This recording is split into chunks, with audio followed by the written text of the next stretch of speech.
The corona pandemic globally has disrupted the entire life. Everywhere, people are sitting with the problem of not able to understand what to do, how to go forward. I get so many calls from the ecosystem, and all the people that we interact normally on a daily basis are asking this question: how do we move forward in life? What do we do now? How do we set our life on a track where we will not be facing challenges the way we are today? Total loss of understanding of how to relate to the environment that is emerging, as everything that we have seen and grown up with seems to be gone. So, in the post corona era, it is very obvious that what we stood for as our lifestyle, or it could be the way we perceived doing business, or even have connecting with relationships, everything seems to be transformed, everything seems to be altered. So now the question is, do I get overwhelmed with what is happening around, or I look for something that is subtle or something that is meaningful for me?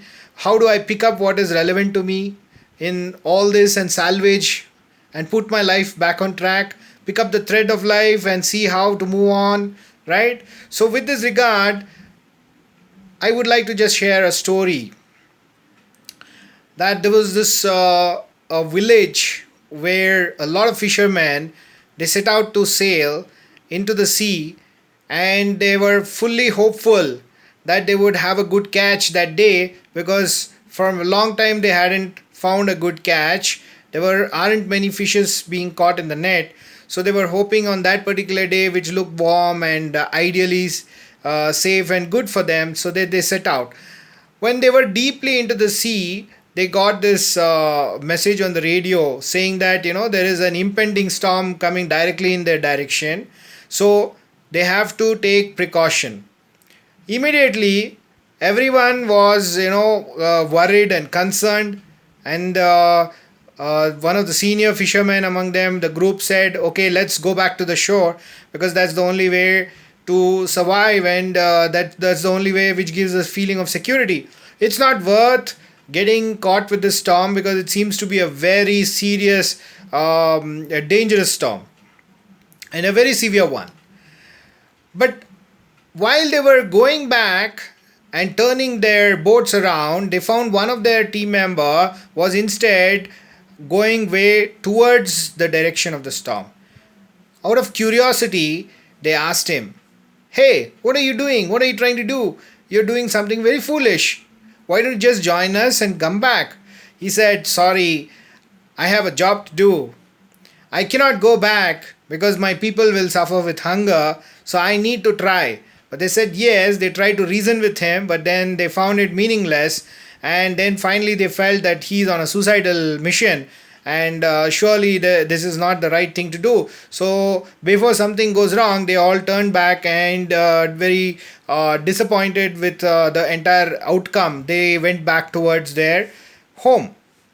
Now, while this was happening, 6 days later, they discovered that there was a boat which was floating upturned, and it was slowly, gently moving towards the shore.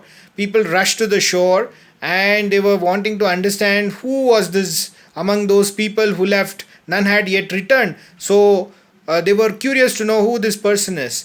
And as it turned out, that he was one of the group of fishermen who had gone, and he broke the news to them that he was the only survivor of the entire team. The storm came, and the waters took all the boats down into the sea. So he was the only one who could survive and make it on the sixth day. And everyone was in the village disappointed, and they were mourning, and they were shocked with what was broken as a news to them. While this was happening on the seventh day morning, they saw one more boat coming towards the shore, and they were now very excited. They wanted to know who this is. Everyone felt it could be their family member.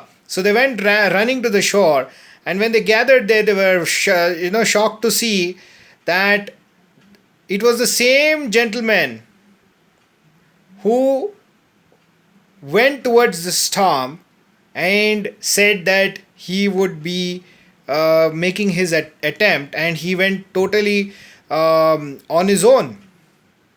And the curiosity now overtook all of them, and they said, "What did you do?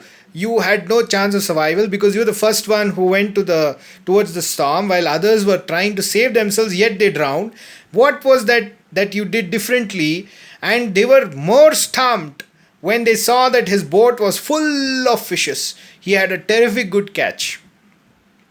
Now, interestingly, when he was narrating this story, he said that the logic behind the whole thing is that every storm is caused because of the depression that takes place in the atmosphere, where the high pressure wind and the low pressure wind, when the low pressure wind situation is created, the high pressure wind moves into the low pressure, and it spins around the entire area.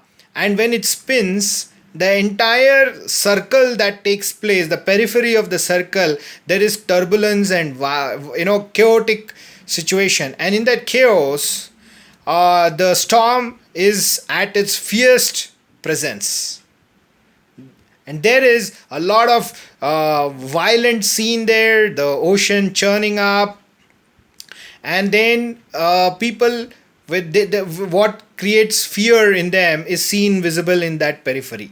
But when you go into the center of that, you will see that it is very calm and very peaceful, and that is called the eye of the storm. So what he did was, basically, he simply went into the eye of the storm, and whenever the storm was moving in whatever direction, he also moved along with that. And then every place he went, the ocean was resonating with it. So wherever there was peace, the fishes were emerging there, and whenever he threw his net, he had a fantastic catch. He was not least disturbed by the violence of the storm at all. So, the learning of the story here, my dear friends, is that it emerges in two things. And these two things are: one, you always have a choice to salvage and pick from whatever is happening around you, and choose the one which is on constructive, creative reinvention. So you can always look at something, it's just about perspective, how you look at things. So in disadvantage, there is always an element of an opportunity hidden there. How do you go to that? How do you reach to that and tap into that?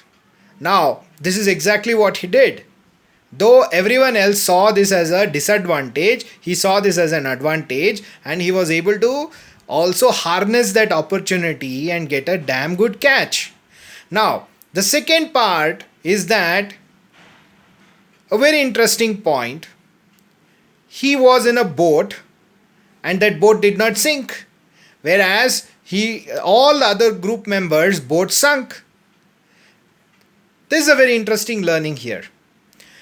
The whole ocean could not drown this boat, and the boat stayed afloat because none of the ocean was able to enter. The water was not able to enter the boat.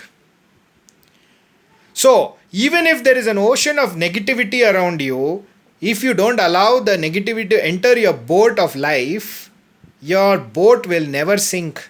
It will always stay afloat, no matter in what space you're in, what situation you're in, what challenge you're in.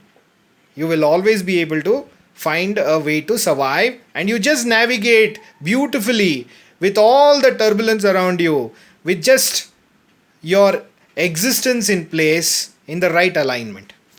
So, what we need to look at is, when we are surrounded by all these challenges, uncertainty, the fear of unknown, and what will be unfolding, and what is the kind of destruction that is taking place to the world that we can recognize with, which is no longer recognizable. When all these things are happening and so much of chaos in around it, we need to look inward. Inward in ourselves, where we can reflect, where we can spend some time in solitude, assimilate our thoughts, and be one with ourselves to find that eye of the storm, that center of that storm within ourselves. And when we do that, no matter what happens around us, we stay calm, we stay peaceful, and constructive thinking with solution oriented approach starts emerging. We are not hidden, or we are not ridden by anxiety and all the negative aspects of the emotions. We are able to override that, stay afloat in that. So, my dear friends, I would like you to draw to the analogy of the black hole. What do you mean by the black hole? It is just at the size of a fist, which can create the cause of the collapse of the entire universe.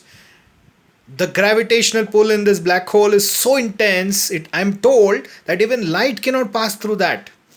But when you see, when the gravitational pull actually creates a sense of destruction, and what we see when we relate to it, resonate to it, black hole means destruction. Anything that comes in contact with that is sucked into it, destroyed. But the entire thing has another story also. At the end of it, all that has been sucked into this is thrown into another side, and that side is the emergence of a new universe, creation of a new paradigm, creation of a new storyboard. That is exactly what is happening right now. All that we have known, all the disconnect that was there, the bad practices that was there in humanity, all that we were practicing, the social lifestyle, everything, all the malpractices have been identified. It has become overwhelmingly too much, for which nature itself has created a kind of a situation for us to reflect on it. This is a time where we can take magnanimous action, overcome our own baggages, and put a garb together, put a cloth together, stitch a cloth together, which is not just for myself, but a cloth that can be worn by the whole humanity. It is time for us to reinvent ourselves, repurpose ourselves, discover the true essence of our existence, and also reinvent new models of business, engagement of people, how we can create more value systems, how we can create value in their business, in their lives. I think that is what we need to look at, my dear friends. With this, I stop here, and I'm sure with this you might have got a boost of positive thinking, and I'm sure I'm able to put across my message to you as to how we can look at this as an unfolding historic opportunity of our lifetime, which the last three generations would not even have thought about. So this is our great opportunity to create a new storyboard. Let's stand to it, seize this moment of opportunity, and do something extraordinary out of this. Thank you. God bless you all.